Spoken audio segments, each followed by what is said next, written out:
दोस्तों नमस्कार, मेरा नाम मनोज सोनकर है। मैं आप सभी का स्वागत करता हूं अपने इस YouTube चैनल में। जैसा कि आप सभी को पता है दोस्तों, पहले जब भी कोई कविता बनती थी तो वो अपने दौर के हिसाब से बना करती थी, पर अब समय बदल गया है। अब समय आ गया है कि जो पुराने कविताओं में रूढ़िवादिता है उसे सुधार कर उसमें कुछ और जोड़ा जाए, जिससे ये कविताएं लोगों को समय के साथ बदलाव करने में मदद करें। ये मेरी कविता की कुछ पहली लाइन है। अगर आप सभी को पसंद आए तो मैं इसे आगे ज़रूर लिखूँगा। एक बहुत ही फेमस कविता है, कोशिश करने वालों की कभी हार नहीं होती।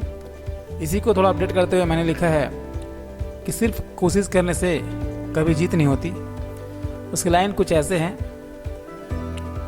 मेरा पहला लाइन है, लहरों से डर कैसा, केवल नौका रीत नहीं होती, सिर्फ कोशिश करने से कभी जीत नहीं होती। मतलब मैं ये बताना चाहता हूँ कि लहरों से डर कैसा, केवल नौका रीत नहीं होती। अगर आपको लहरों को पार करके कहीं निकलना है तो ये ज़रूरी नहीं है कि सिर्फ नौका यानी कि नाव से ही उस लहर को पार किया जाए। उसके लिए और भी बहुत सारे ऑप्शंस हैं। जैसे अगर आप चाहे तो उसे हवाई जहाज़ से पार कर सकते हैं, या उसमें आप डैम बना सकते हैं, या उसमें आप क्या बोलते हैं एक ब्रिज बना के भी उस लहर को पार कर सकते हैं। तो इसी को समझाते हुए मेरा लाइन था, लहरों से डर कैसा, केवल नौका रीत नहीं होती, सिर्फ कोशिश करने से कभी जीत नहीं होती। दूसरा लाइन मैंने लिखा है, पहले जब पनिहारिन पानी लाने जाती थी, कई कोस वो पैदल ताल से पानी लाती थी। मैंने जो पहले के ज़माने में पनिहारन थे उनको उदाहरण के रूप में समझाते हुए लिखा है कि पहले जब पनिहारन पानी लाने जाती थी, कई कोस वो पैदल ताल से पानी लाती थी।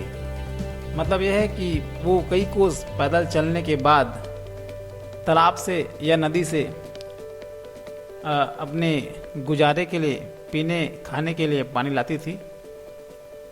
उसी को आगे बढ़ाते हुए मैंने लिखा है, क्या कमर तोड़ परिश्रम से ताल गांव में आता, अब ना अज्ञानता कोई, नल से नदी पाँव में आता। मतलब मैं ये बताना चाहता हूँ कि अगर वही पुरानी रीति रिवाज के हिसाब से चलते, अगर अभी तक कमर तोड़ परिश्रम करते और ताल से पानी लाते, तो इसमें हमारी अज्ञानता झलकती। लेकिन जैसे मैंने दूसरे लाइन में लिखा है, अब ना अज्ञानता कोई, नल से नदी पाँव में आता। मतलब यह है कि हमने विज्ञान का इस्तेमाल करते हुए जो नदी है, नदी के जल जो है उसको डायरेक्ट नल के माध्यम से अपन घर में नल चालू किए और डायरेक्ट जो नल से नदी पाँव में आता मैं लिखा हूँ। इसका तात्पर्य यही है कि नल खोलो और आपके कदमों में नदी जो है, नदी का पानी जो है वो मौजूद है। उसके बाद मैंने आखिरी लाइन लिखी है, आखिर अव्यवस्थित मेहनत उचित नहीं होती, सिर्फ कोशिश करने से कभी जीत नहीं होती। जैसा कि मैंने आपको पहले ही बताया, आखिर अव्यवस्थित मेहनत मतलब पहले जो पनिहारन पानी लाते थे उसमें कोई व्यवस्था नहीं थी, जिसके कारण वो लोग मेहनत तो बहुत ज़्यादा करते थे और उसका जो परिणाम है वो कम आता था। इसी को मैंने अंतिम पंक्ति में ख़त्म करते हुए लिखा है, आखिर अव्यवस्थित मेहनत उचित नहीं होती, सिर्फ कोशिश करने से कभी जीत नहीं होती। बस इतना ही लिखा हूँ मैं दोस्तों। उम्मीद करता हूँ आप सभी को पसंद आएगा। अगर कुछ गलती हो तो उसके लिए मैं आप सभी से क्षमा प्रार्थी हूँ। ये छोटी सी कोशिश थी मेरी। बहुत बहुत धन्यवाद आप सभी का।